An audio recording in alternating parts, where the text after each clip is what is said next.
Sa number 8, Department of Education Western Visayas ang nagapasiguro nga masunod ang health measures kag protocol sa ginapaabot nga regional meet kung sa diin may mga 6,000 ka delegates kag officials ang magatambong.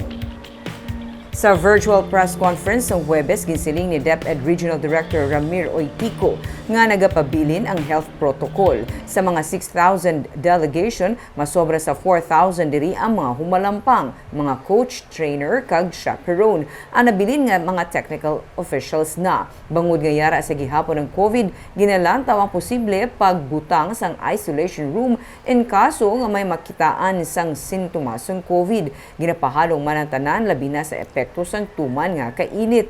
Nagapakig-angot man ang Regional Medical Officer sa mga medical officers ng Tagsa Division.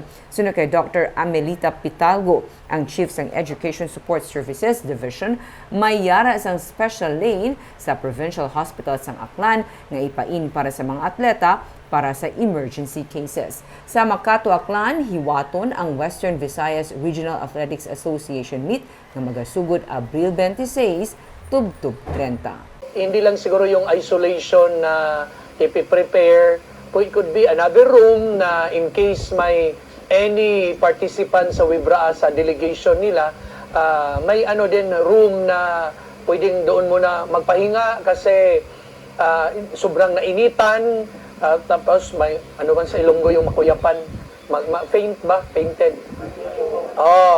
Lipong oron sa delegations have their own medical team.